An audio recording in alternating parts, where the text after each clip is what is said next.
اللہ الرحمن الرحیم باب ما جاء فی ارکان الاسلام۔ یہ باب اسلام کی ارکان کے بیان میں ہے۔ عن ابن عمر رضی اللہ تعالی عنہ،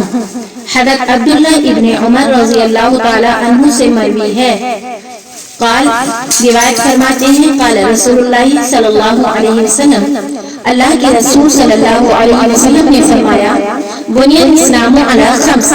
اسلام کی بنیاد 5 چیزوں پر ہے۔ شہادت لا الہ الا اللہ، گواہی دینا کہ اللہ کے سوا کوئی معبود نہیں، گواہی دینا کہ کوئی معبود نہیں سوائے اللہ کے، الا اللہ سوائے اللہ کے، وان محمدن، اور بے شک محمد صلی اللہ علیہ وسلم، عبدہ، اللہ کے بندے یا اس کے بندے، ورسولہ، اور اس کے رسول ہیں، واقام الصلاۃ، اور نماز کا قائم کرنا، اور نماز کا قائم کرنا، وایتاء الزکاۃ، اور زکوٰۃ کا ادا کرنا، والحج، اور حج کا ادا کرنا، وصوم رمضان، اور رمضان شریف کے روزے رکھنا۔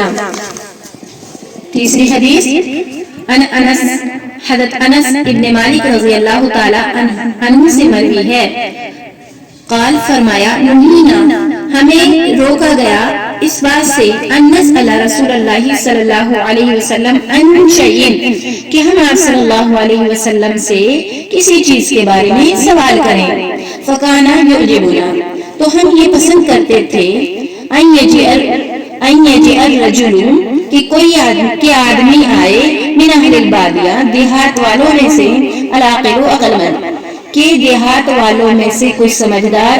کہ دیہات والوں میں سے سمجھدار آدمی آئے، فیسألہ، پس وہ صلی اللہ علیہ وسلم سے دریافت کرے، ونحن نسمع، اور ہم سنیں، فجاء رجل من اہل البادیہ، تو دیہات والوں میں سے ایک آدمی آیا، فقال، پس اس نے کہا، یا محمد، اے محمد صلی اللہ علیہ وسلم، اتانا رسولک،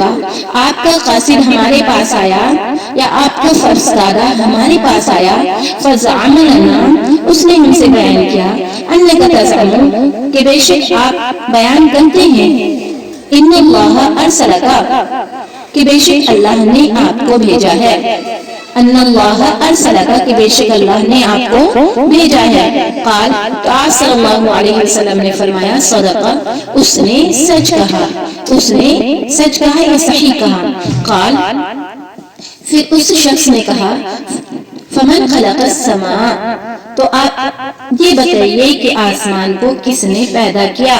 قال، تو آپ صلی اللہ علیہ وسلم نے فرمایا، اللہ نے، قال، اس شخص نے کہا، فمن خلق الارض، زمین کو کس نے پیدا کیا، قال، تو آپ صلی اللہ علیہ وسلم نے فرمایا، اللہ نے، قال، اس شخص نے کہا، فمن نصب هذه الجبال،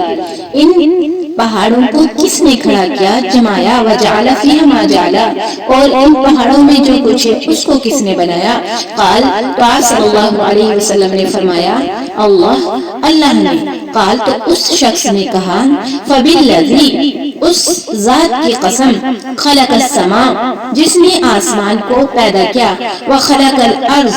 اور زمین کو پیدا کیا، ونصب هذه الجبال، اور ان پہاڑوں کو کھڑا کیا، جمایا، اللہ ارسل، کیا اللہ ہی نے آپ کو بھیجا ہے، قال، نعم، تو آپ صلی اللہ علیہ وسلم نے فرمایا، ہاں، قال، اس شخص نے کہا، وزعم رسولک، آپ کے فرستادہ نے یہ بیان کیا، ان علینا 5 صلوات فی یومنا ولیلتنا، کہ ہم پر دن اور رات میں 5 وقت کی نمازیں لازم ہیں، قال، صدق، تو اس شخص نے کہا،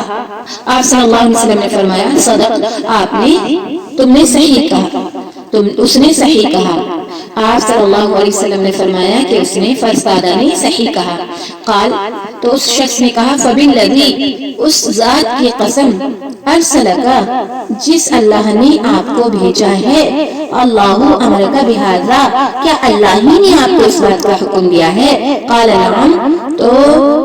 آپ صلی اللہ علیہ وسلم نے فرمایا، ہاں، قال، پھر اس شخص نے کہا، وزعم رسولک، آپ کے قاصد نے، آپ کے مبلغ نے، آپ کے فرستادہ نے بیان کیا ہے، ان علینا الزکاۃ فی اموالنا، کہ ہمارے مالوں میں زکوٰۃ لازم ہے، ہم پر ہمارے مالوں میں زکات لازم ہے. قال صدقت، تو آپ صلی اللہ علیہ وسلم نے فرمایا اس نے صحیح کہا. قال فبالذی، تو اس شخص نے کہا فبالذی، اس ذات کی قسم، ارسلک، جس اللہ نے آپ کو بھیجا ہے، جس اللہ نے آپ کو بھیجا ہے، اللہ امرک بہذا، کہ اس زکات کا حکم آپ کو اللہ نے دیا. قال نعم، تو آپ صلی اللہ علیہ وسلم نے فرمایا ہاں. قال، اس شخص نے کہا وزعم رسول، آپ کے فرزادہ نے یہ بیان کیا یا آپ کے قاصد نے یہ بیان کیا، ان علینا صوم شہر رمضان فی سنتنا، کہ ہم پر لازم ہے ہمارے سالوں میں رمضان شریف کے مہینے کے روزے. قال، تو آپ صلی اللہ علیہ وسلم نے فرمایا صدق، اس نے صحیح کہا. قال، تو اس شخص نے کہا فبالذی، اس ذات کی قسم، ارسلت، جس نے آپ کو بھیجا ہے، اللہ امرک بہذا، کہ اللہ ہی نے آپ کو رمضان شریف کے روزے رکھنے کا حکم دیا. قال نعم، تو آپ صلی اللہ علیہ وسلم نے فرمایا ہاں. قال، تو اس شخص نے کہا وزعم رسول، آپ کے قاصد نے یہ بیان کیا، ان علینا حج البیت من استطاع الیہ سبیلا، آپ کے فرزادہ نے یہ بیان کیا کہ ہم پر لازم ہے بیت اللہ کا حج کرنا جو اس کے زیادہ راہ پر استطاعت رکھے. قال صدق، تو آپ صلی اللہ علیہ وسلم نے فرمایا اس نے سچ کہا، صحیح کہا. قال، پھر اس راوی فرماتے ہیں ثم واللہ، پھر وہ واپس چلا گیا. وقال، اور اس نے یہ کہا والذی بعثک بالحق، اس ذات کی قسم جس نے آپ کو حق کے ساتھ مبعوث کیا ہے، لا ازید علیہم، نہ تو میں ان سب باتوں پر زیادتی کروں گا، ولا انقص منہن، اور نہ ہی ان تمام باتوں سے کمی کروں گا. فقال النبی صلی اللہ علیہ وسلم، تو اللہ کے نبی صلی اللہ علیہ وسلم نے فرمایا لئن صدق، اگر اس نے سچ کہا، لیدخلن الجنہ، تو یہ جنت میں ضرور داخل ہوگا.